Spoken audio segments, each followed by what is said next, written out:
Fala pessoal, tudo bem? Eu sou o professor César e dando sequência ao nosso estudo da eletrodinâmica, vamos falar hoje sobre resistores e leis de Ohm. O que é um resistor?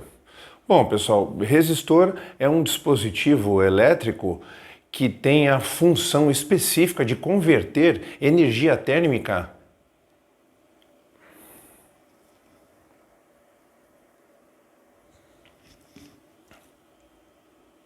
Fala pessoal, tudo bem? Eu sou o professor César e hoje, dando sequência ao estudo da eletrodinâmica, nós vamos falar sobre resistor e leis de Ohm.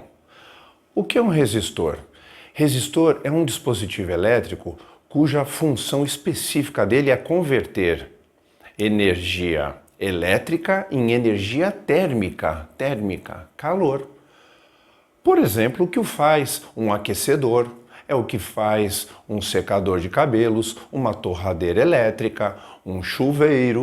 O que eles fazem então? Eles convertem a energia elétrica em energia térmica, tá? Então, resistor é um dispositivo que faz essa conversão, tá? E aí surge aquilo que a gente chama de resistência, porque se eu tenho um resistor, temos uma resistência ali. É a resistência de passar corrente elétrica por ele, e a gente tem como calcular isso. Essa resistência, pessoal, justamente surge dessa conversão, né, de energia elétrica em térmica, devido ao choque que ocorre entre os elétrons livres e o condutor. Chamamos isso de efeito Joule ou efeito térmico, tá? Então vamos lá, desenhei a famosa bateria aqui, né? O polo positivo, o polo negativo.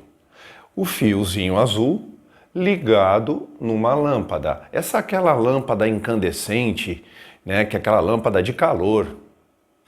Ela esquenta demais, né? Essa lâmpada incandescente, 80% dela que ela fornece é calor, 20% é a claridade. Né, tipo uma fogueira, acaba iluminando em volta, mas o que tem muito ali é calor. Por isso que essa lâmpada foi até substituída nas residências, nos comércios, pelas lâmpadas frias, né, as fluorescentes.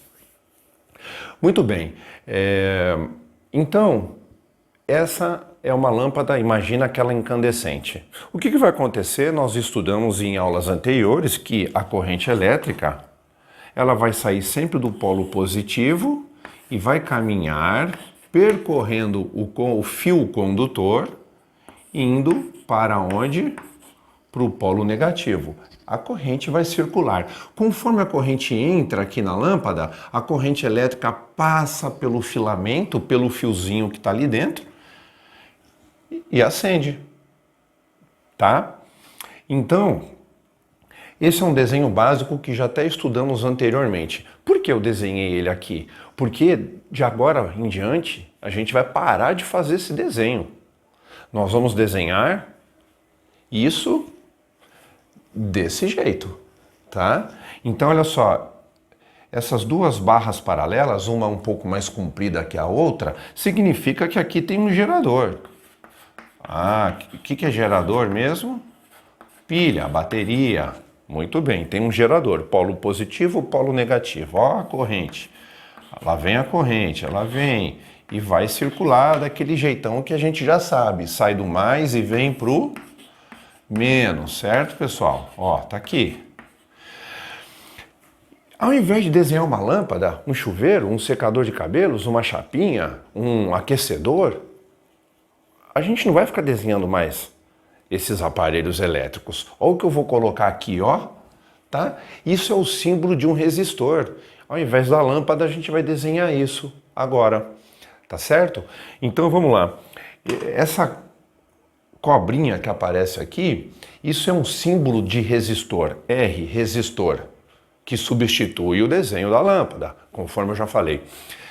Esse é um desenho, Tem outros modelos, a gente poderia também aqui no meio desenhar assim, ó, simplesmente colocar um retângulo simbolizando o resistor. É o modelo europeu e é o modelo americano de desenho, tá? Tanto faz. Então, pode aparecer essa cobrinha ou então esse desenho aqui vai simbolizar um resistor. Significa que ali tem um aparelho elétrico, ok? Pronto. Num gráfico, como que aparecer esse resistor? Olha só.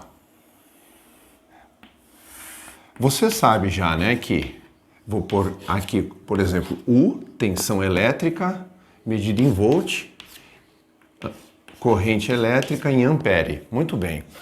Graficamente, se eu fosse te mostrar isso, você sabe que se aqui eu tenho uma diferença de potencial, tensão, voltagem, diferença de potencial, vai fazer aquela lâmpada acender.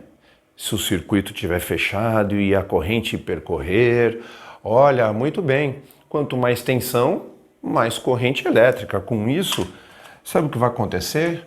Vai surgir isso aqui, ó. Aqui nós temos, você vai perceber que matematicamente nós temos grandezas diretamente proporcionais. Quando um cresce, o outro cresce também, tá? Tensão, corrente. Fazendo surgir, sabe quem que está aqui nesse meio? Sabe quem que é essa reta do gráfico? É o tal do resistor. E aí, matematicamente, como que eu poderia calcular um resistor? Imagine que aqui eu tenho uma certa inclinação, um ângulo.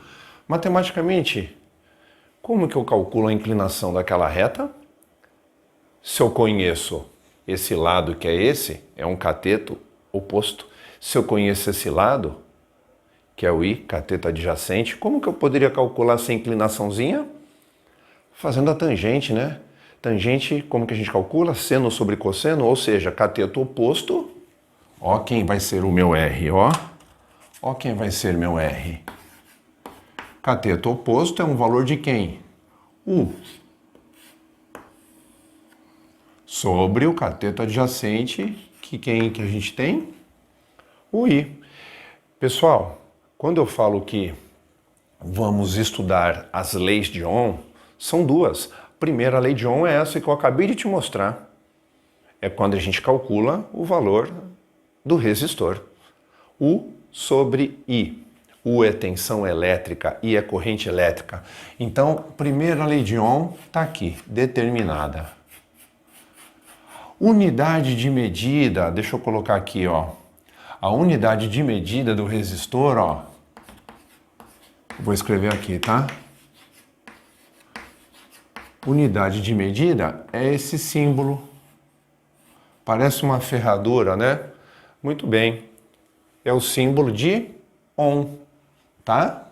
Então, tá aqui, ó. Unidade de medida.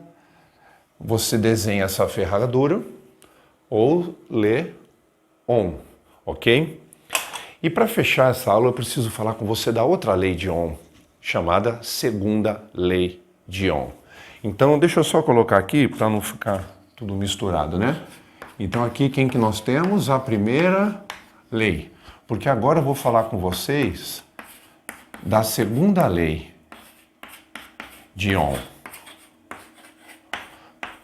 Bom, você já deve ter notado que, por exemplo, você está na tua casa, no teu apartamento, vamos supor, que tem 2, 3 banheiros. Quando uma pessoa vai tomar banho, já avisa a outra, olha, não toma banho agora no outro banheiro porque eu estou usando o chuveiro. Porque se ligar os dois ao mesmo tempo, a chavinha do disjuntor desarma. Sabe o que acontece? Isso acontece porque foi mal dimensionado o cálculo da fiação que deveria ser instalada nesse prédio. Por economia, o pessoal quer comprar um fio fininho, né, que é mais barato. Só que isso tudo é calculado, pessoal, não pode ser feito de qualquer jeito. Então, existem situações que a gente vai precisar, sabe do quê? Do comprimento do fio. A gente vai precisar, além do comprimento do fio, o tipo do material desse fio. O que é aquilo? É cobre? porque cada tipo, cada material possui uma resistividade diferente. Uns resistem mais do que os outros e precisa também da seção transversal desse fio, a área da seção transversal, ou seja, a bitola desse fio. É fino, é grosso, é 4 milímetros, é 6 milímetros? Então isso vai influenciar, tá? Você nota que num prédio eles colocam quilômetros de fios. Para e pensa, o tanto de fio que sai do poste e vai entrar no quadro de forças daquele prédio e do quadro de forças vai distribuir para os apartamentos. O que tem de fio ali. Então, como eu estou falando para vocês, tem alguns casos que a gente vai ter que levar em conta o comprimento do fio, o diâmetro da seção transversal do fio, tá? E o tipo de material que esse fio é feito. Para isso, a gente vai utilizar a segunda lei de Ohm, que vai aparecer desse jeito. R é igual a essa letra grega. Essa letrinha grega significa resistividade do material. Sempre o exercício vai fornecer para você, tá? Resistividade do material. Ah, é cobre, ele tem uma resistividade, tá? Que vai multiplicar L, que significa comprimento do fio. Essa letra L significa comprimento do fio sobre a área transversal desse fio, a área do círculo daquele fio, tá bom?